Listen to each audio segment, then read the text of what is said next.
নমস্কাৰ চাই আছে এনি ভাৰত 24 এটা বিশেষ খবৰ লৈ আহিছো ষ্টুডিঅত মই দৰথি ফেসবুক লাইভ যোগে মুখ্যমন্ত্ৰীৰ বৃহৎ ঘোষণা কি বৃহৎ ঘোষণা কৰিছে হবিস্তাৰে জনাই আছো যেহেতু এডিআৰি পৰীক্ষাক লৈ মুখ্যমন্ত্ৰী বিশেষ ঘোষণা কৰিছে ফেসবুক লাইভ যোগে এডিআৰিৰ ফলাফলক লৈ বিশেষ ঘোষণা 7 মাৰ্চত ঘোষণা হ'ব এডিআৰিৰ ফলাফল 4 মাৰ্চত ঘোষণা হ'ব অসম আৰক্ষী ড্ৰাইভাৰ পদৰ ফলাফল 27 মাৰ্চত ঘোষণা হ'ব কামাণ্ডো বেটেলিয়নৰ পৰীক্ষাৰ ফলাফল ইফালে 30 এপ্ৰিলত ঘোষণা হ'ব অসম আৰক্ষীৰ চতুৰ্থ বৰ্গৰ পৰীক্ষাৰ ফলাফল এই কথা সদৰি কৰিছে মুখ্যমন্ত্ৰীগৰাকীয়ে ফেসবুক লাইভ যোগে পুনৰ জনাইছো এডিআৰি ফলাফলক লৈ মুখ্যমন্ত্ৰীৰ ঘোষণা 7 মাৰ্চত ঘোষণা হ'ব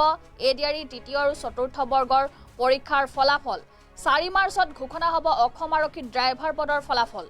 27 মাৰ্চত ঘোষণা হ'ব কামাণ্ডো বেটেলিয়নৰ পৰীক্ষাৰ ফলাফল 4 এপ্ৰিলত ঘোষণা হ'ব অসম আৰক্ষীৰ চতুৰ্থ বৰ্গৰ পৰীক্ষাৰ ফলাফল ফেসবুক লাইভ যোগে মুখ্যমন্ত্ৰীগৰাকীয়ে সদৰি কৰিলে এই কথা ইফালে আত্মসহায়ক গোটৰ মহিলাসকলৰ বাবেও ভাল খবৰ দিছে এতিয়া মুখ্যমন্ত্ৰীগৰাকীয়ে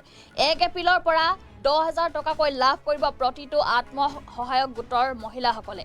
ন্যায়াধীশ বিপ্লৱ কুমাৰ শৰ্মাৰ আয়োগৰ প্ৰতিবেদনক লৈ মুখ্যমন্ত্ৰীয়ে এতিয়া মন্তব্য আগবঢ়াইছে পুনৰ জনাইছো মুখ্যমন্ত্ৰীৰ বৃহৎ ঘোষণা ফেসবুক লাইভ যোগে মুখ্যমন্ত্ৰীয়ে বৃহৎ ঘোষণা কৰিছে এডিআৰিৰ ফলাফলক লৈ মুখ্যমন্ত্ৰীৰ বিশেষ ঘোষণা আৰু 7 মাৰ্চত এডিআৰিৰ ফলাফল দিব চতুৰ্থ আৰু তৃতীয় বৰ্গৰ যি পৰীক্ষা হৈছিল সেই পৰীক্ষাৰ ফলাফল ঘোষণা কৰিব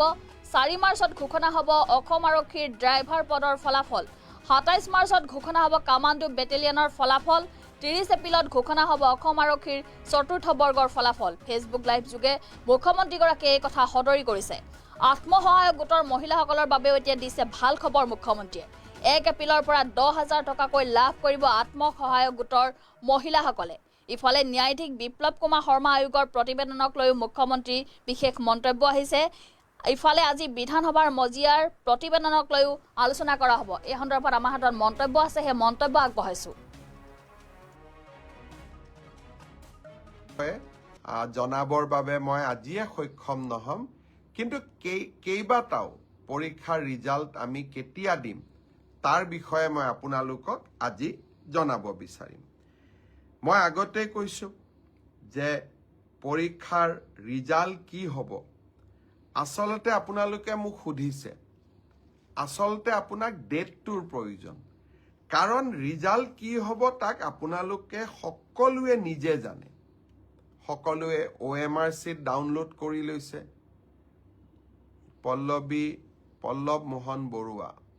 আমাক চাই আছে পম্পী তালুকদাৰ তেওঁকো ডিটিৰ কিবা প্ৰমোচনৰ কথা ভাস্কৰ শৰ্মা চাই আছে প্ৰদীপ বৰাই চাই আছে নন্দু পখৰেল তেখেতে চাই আছে আজি এটা ভাল খবৰ দিওঁ মই পাহৰিয়ে গৈছিলো অসমৰ কাৰ্বি আলঙৰ বিনীতা চেত্ৰী 8 বছৰীয়া ছোৱালী ব্ৰিটেইন গট টেলেণ্ট নামৰ অনুষ্ঠানটোত যি ধৰণে প্ৰদৰ্শন কৰিলে সঁচাকৈয়ে মনটো গৌৰৱেৰে উফন্দি উঠিলে অসমৰ টেলিভিছন চেনেলবিলাকতো আজি সেই বিষয়ে ধুনীয়াকৈ নিউজ আহিছে মোৰ টুইটাৰতো মই দিছো ফেচবুকতো দিছো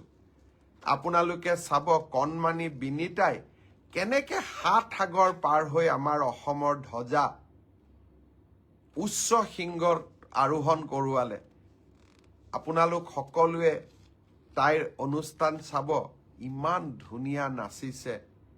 আৰু ইমান ধুনীয়াকৈ স্মাৰ্টলি কথাৰ উত্তৰ দিছে সঁচাকৈয়ে আজি মনবোৰ কৰবাত যেন পূৰ্ণ হৈ উঠিলে বিনীতাৰ সুদীৰ্ঘ আৰু সুন্দৰ জীৱন এটাৰ বাবে মা কামাখ্যাৰ ওচৰত প্ৰাৰ্থনা জনালো এতিয়া মই এটাকৈ ৰিজাল্টৰ ক্ষেত্ৰত আহিব খুজিছো প্ৰথমতে মই অসম আৰক্ষীৰ ৰিজাল্টৰ বিষয়ে আপোনালোকক জনাব খুজিছো মই যতে মিটিঙত যাওঁ আমাৰ ডেকা লৰাবিলাকে মোক এইটোৱে খুদে মামা ৰিজাল্ট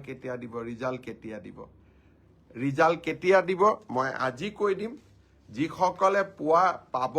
তেওঁলোকক মই অভিনন্দন জনাম যিসকলে নাপাব অহাবাৰ পৰীক্ষাৰ বাবে আৰু প্ৰচেষ্টা চলাব মন বেয়া নকৰিব আৰু সকলোৱে যিসকলে পাব তেওঁলোকৰ কৃতিত্বক লৈ আমি সকলোৱে গৌৰৱ কৰিম আৰু যিসকলে নাপাব তেওঁলোকে পুনৰ প্ৰচেষ্টা কৰিম